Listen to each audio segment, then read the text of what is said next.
Bismillahirrahmanirrahim. Salah satu bentuk dzikir itu adalah baca Al-Quran. Ya, mempelajari Quran, mengamalkan Quran, otomatis di dalamnya. Kemudian contoh-contoh para penghafal Al-Quran ya dari kalangan anak-anak.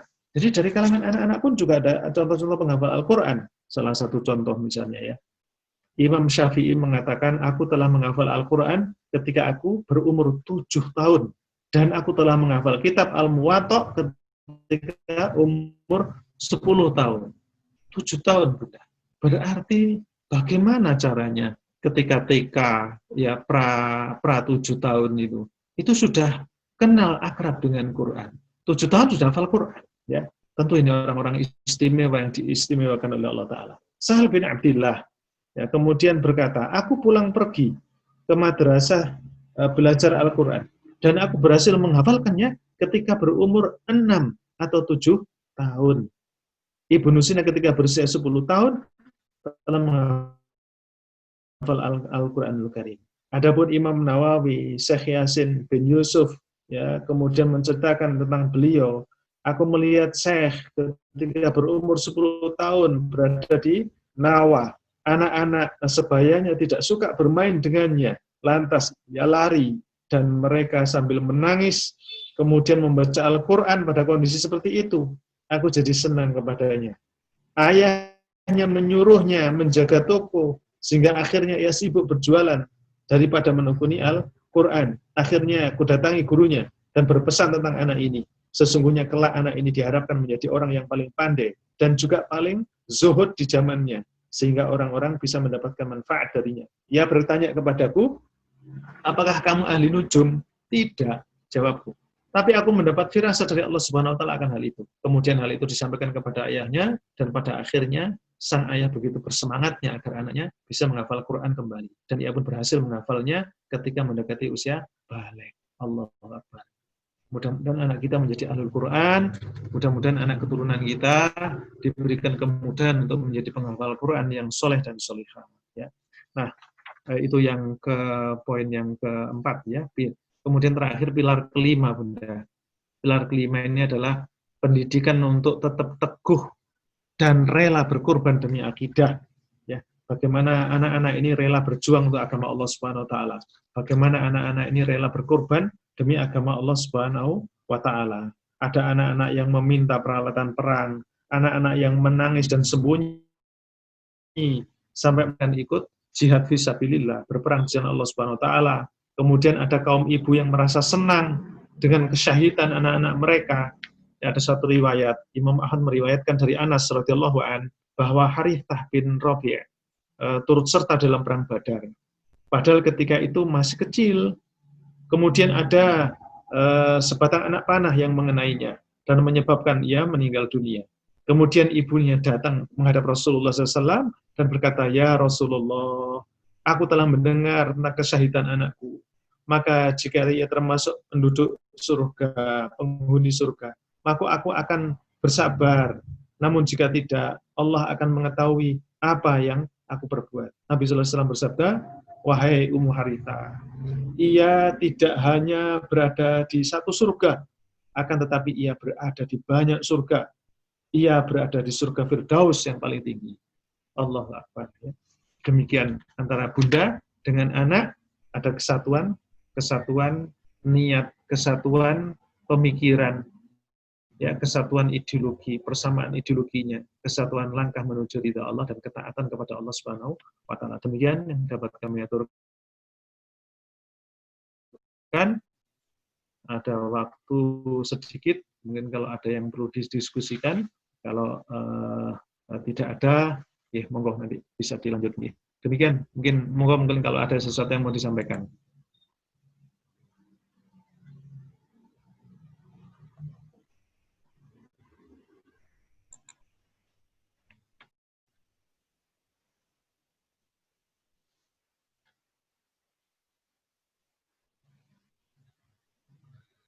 Cukup Bu, kalau tidak ada yang mau disampaikan, ya demikian tadi secara umum ya.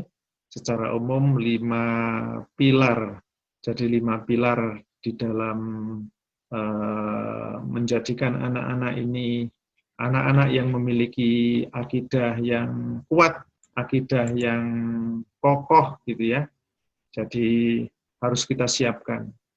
Kalau sebagai renungan para bunda yang dimuliakan Allah Subhanahu wa taala, umur kita ini tidak panjang, Bu. Umur kita tidak panjang. Kita pasti akan kembali kepada Allah Subhanahu wa taala. Pasti kita akan kembali kepada Allah Subhanahu wa taala. Suka tidak suka, rela tidak rela, ya, ridho tidak ridho. Pasti kita akan kembali kepada Allah Subhanahu wa taala. Oleh karena itu, yang pertama dalam menanamkan akidah ini saya simpulkan mentalkin anak mengucapkan kalimat tauhid la ilaha illallah. Maka perbanyaklah anak-anak untuk berzikir la ilaha illallah. Ajarkan mereka. Setiap hari cek. Ya, ketika mau lahir, ketika lahir, la ilaha illallah. Ketika mau bicara, la ilaha illallah. Ya, ketika bisa bicara, awal la ilaha illallah. Insya Allah mudah-mudahan nanti akhir kalam kita, ketika kita mati, ketika bunda yang hendak sakaratul maut, maka yang membisikkan kalimat tauhid itu adalah anak-anak kita yang soleh dan solihah. Yang kedua, tanamkan cinta kepada Allah Ta'ala. Jangan tanamkan cinta kepada harta, jabatan, pangkat. Ya.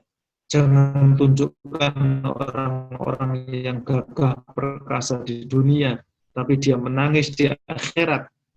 Ya. Dunia ini sementara. Jadi sementara. Jadi kita tidak lama-lama di dunia ini. Sampaikan kepada anak kita, kampung sesungguhnya adalah di akhirat. Di sini adalah beramal. Ya, jadi apapun itu untuk bersujud rukuk kepada Allah Ta'ala. Tanamkan cinta kepada Allah, merasa diawasi, minta tolong kepada Allah. Tidak perlu ragu, tidak perlu rapuh. Kita punya Allah. Hanya kepada Allah Subhanahu wa taala kita minta sesuatu, kan minta pertolongan. Terus beriman kepada pokok dan pokok. Ketentuan Allah sudah ditulis dalam rumah. Sederhana hidup ini. Ya. Jadi tidak terlalu galau. Kemudian yang ketiga, menanamkan cinta kepada Rasulullah SAW, cinta kepada Rasulullah, cinta kepada keluarga beliau, ya. Nah, cinta kepada para sahabat beliau. Nah, yang keempat, mengajarkan Al-Quran kepada anak-anak kita. Jadi pendidikan Quran, kurikulum Quran rumah kita. Yang lima, pendidikan untuk tetap teguh, rela berkorban demi akidah, rela berkorban demi Islam. Ya. Nah, insya Allah mudah-mudahan bisa kita lanjutkan bagaimana 5 pilar warisan Nabi SAW dalam membangun, membina aktivitas ibadah anak. Mungkin secara gambaran global setelah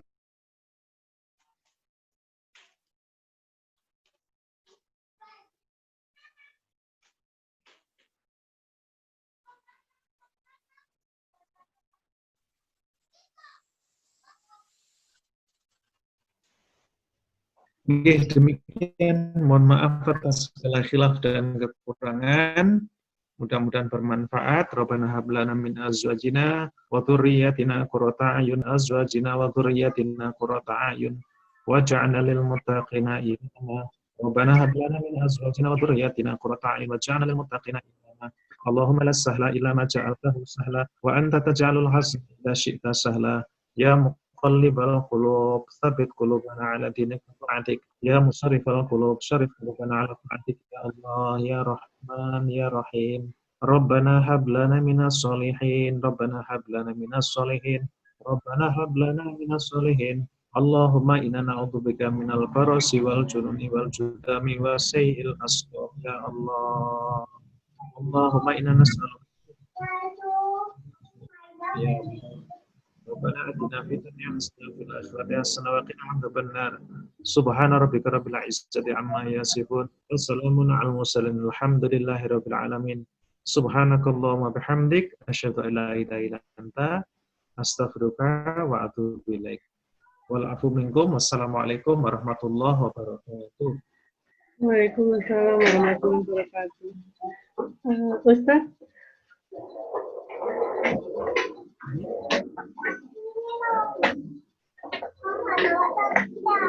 Ustadz Afur, ini ada pertanyaan di chattingan. Masih ada waktu. Oh iya Bu, nggih. Nggih.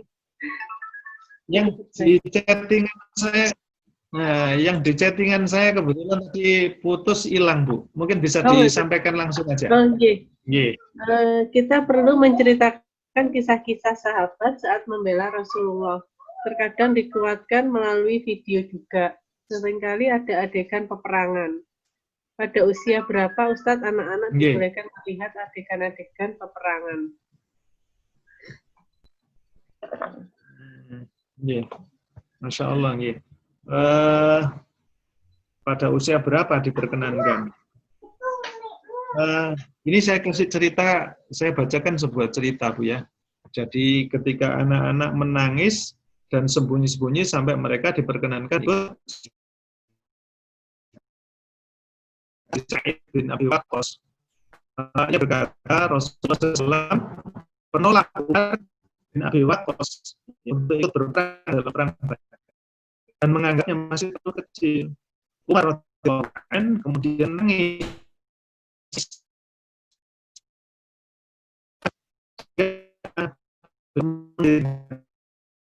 Berkata, maka akulah yang membantunya menurunkan dan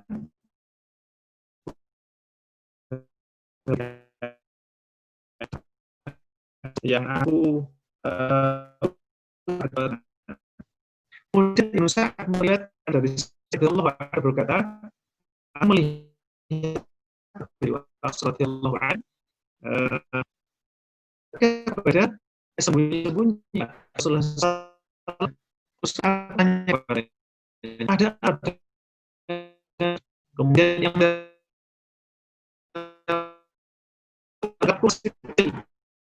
dia menyuruhku kembali setelah aku ingin sekali sangat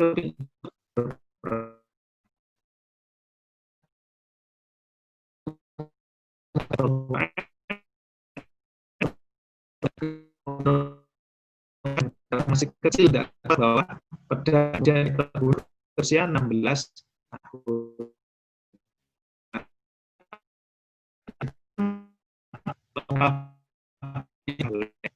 maka saya adalah kewajiban untuk melaksanakan syariat Allah SWT dan itu diperang. Kalau zaman sekarang tidak bisa menghasilkan ya, kita zaman sekarang ya zaman sekarang ini mencintai Rasulullah Shallallahu Alaihi Wasallam.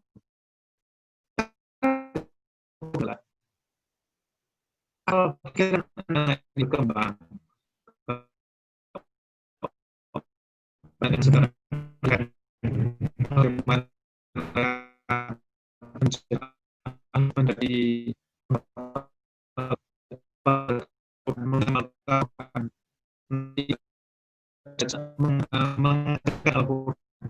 kemudian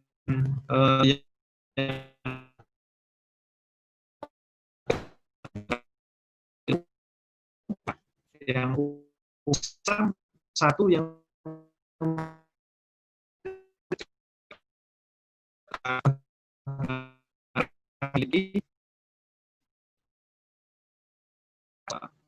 sahabatnya seorang mukmin karena terpaham bagaimana mereka memiliki for life, bagaimana mereka memiliki prinsip yang kuat dan kokoh di dalam hidup ini, tapi santun akhlaknya.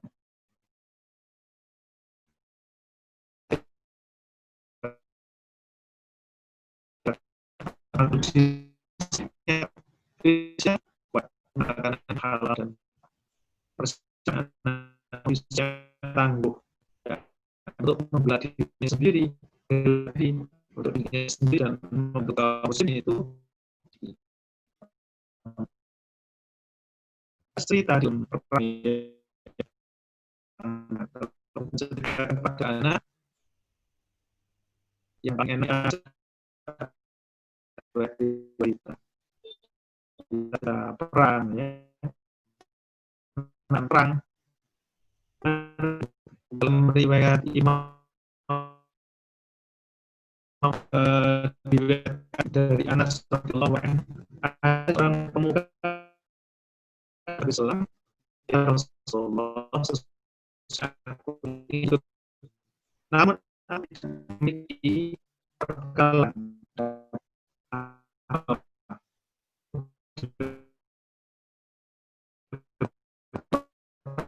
namun tiba-tiba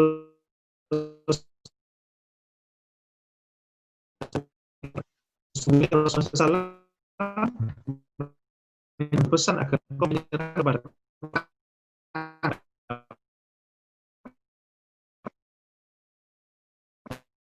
ya, ya aku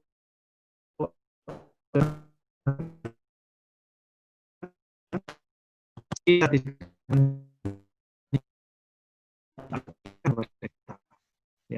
Di Rasulullah SAW ini semua Rasulullah menawarkan kepada kaum Ansor, lalu menyerahkan mereka menawarkan diri, masukkanku dalam bunga anak dan aku itu berani. Maka beliau, Rasulullah, engkau kan dia tidak diperbolehkan sama Nabi. Anda saja bertarung jadi cerita heroiknya aku bertanding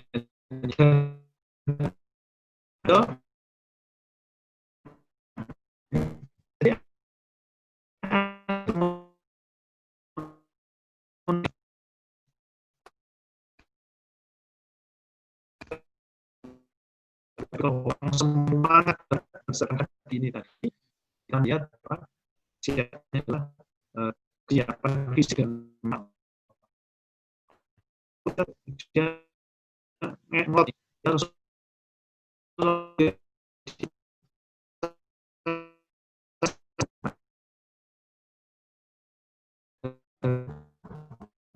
itu ya.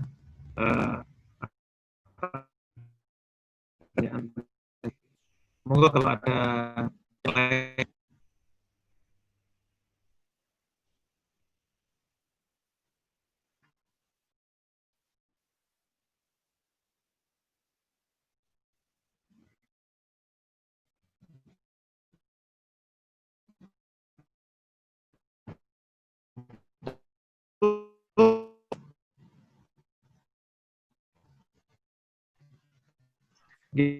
jadi sebagai tambahan, jadi Bu, dalam riwayat Imam Bukhari, jadi Zubair radhiyallahu an itu menyertakan putranya Zubair dalam Yarmuk itu 10 tahun.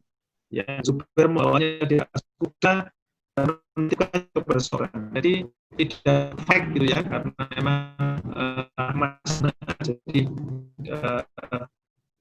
pas saat Rasulullah sangat menyayangi, tidak ingin.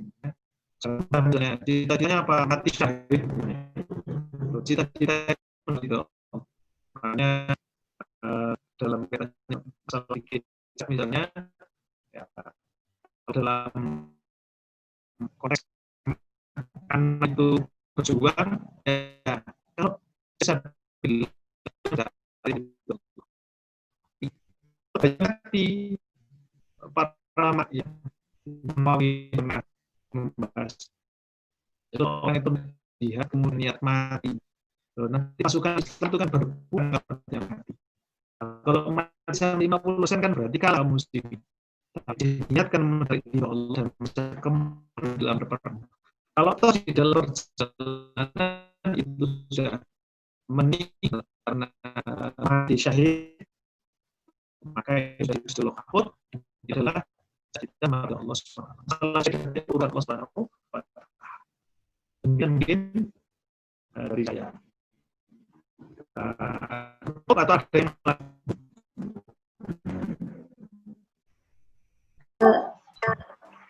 Sudah nggak ada pertanyaan lagi, Ustaz?